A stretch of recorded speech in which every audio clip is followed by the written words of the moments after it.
I'm Steve Kornacki, national political correspondent for NBC News and MSNBC. And today at NBCU Academy, I'm going to talk about when and how to use data and statistics in your work as a journalist. Data and stats are very important to the work I do, especially on election night. We've got all sorts of numbers in this board here, helps tell the story of what's happening in the election. You can actually take a look back here. Election night, November 2020, really election week, November 2020. Here's a little bit of what that looked like. Steve's in Ohio. Hey. Am I on? Oh, hey there. When can data be used as the main basis for a story?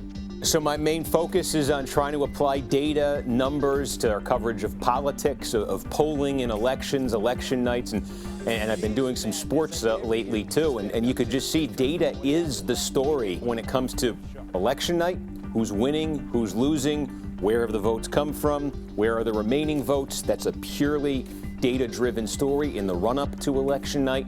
What are the polls showing us? What's the margin for error in polling? What does it look like is playing out in the country right now? How are the campaigns responding to that? Those are data-driven stories. And when it comes to sports, I got a chance to do at the end of the last NFL season, the final month or so of the season, the playoff picture. Miami, Baltimore, Cleveland. For each one, very simple. Win next week, they are in the playoffs. Again, it has everything to do with data, with numbers, with breaking it down, with analyzing it, with trying to make it make sense to people.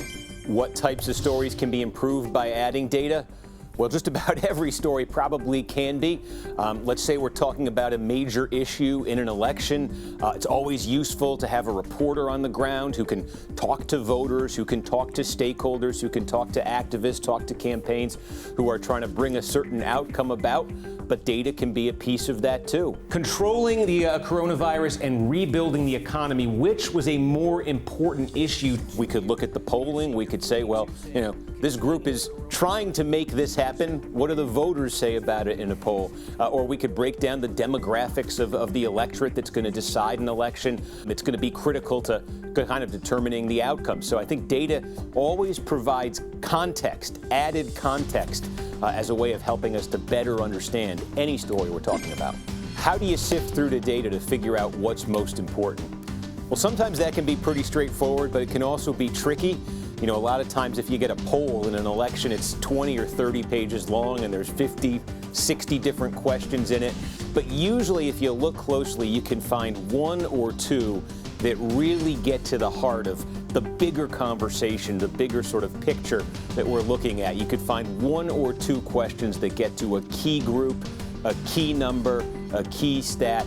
It can take a while to look, but usually you can find something that really gets to the heart of the story.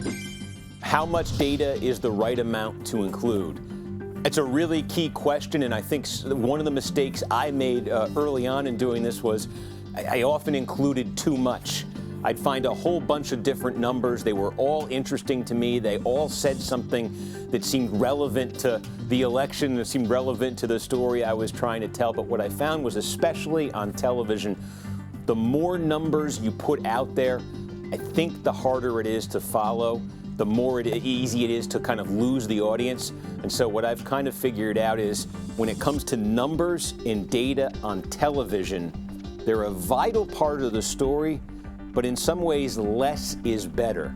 To me, the most important thing is not putting the most numbers out there, just throwing every number I can find out there. The challenge is to find the right numbers to put out there, or the right number to put out there. Something that's going to be memorable to the audience, something the audience is going to understand, and that the audience is going to keep with them after the segment's over. How do you translate or rework complex terms, stats, and data into terms and ideas that everyone can understand? That's a challenge too, because a lot of time the language of data, the language of statistics is not the language of viewers and of everyday people. And I think it's really important to always keep that in mind. Graphics can help a great deal here. Not just putting the number on the screen, but how you represent the number, a pie chart, a bar chart, incorporating a picture or two into the chart. That can always help. The other thing that I think always really useful is just a point of reference. If you're putting a poll number up, compare it to, for instance, if we were talking about the 2020 election, if I put a poll up, Biden versus Trump, What I might look for at the same time is, well, what did the same poll have 4 years ago when it was Clinton versus Trump? Something that you can compare the number to, so there's a little bit of context and it can make more sense to people. I think a couple key points here would be, number one, I think there are limitless numbers of stories that can be improved by data. There's a limitless amount of data out there, or a virtually limitless amount of data out there. But I'd be careful not to use too much. The odds of a perfect bracket are 1 in 9 quintillion. Don't overwhelm people with it. Don't hit them with every piece of data and every stat that you have. Try to find 1 or 2, just a handful of really critical numbers that they'll remember. They'll remember after you finish with your segment. And the more you can ground the number in some kind of context, some kind of a comparison, some kind of a graphic, something that'll help people remember it more easily too. I'm Steve Kornacki for NBCU Academy. Thanks for joining me.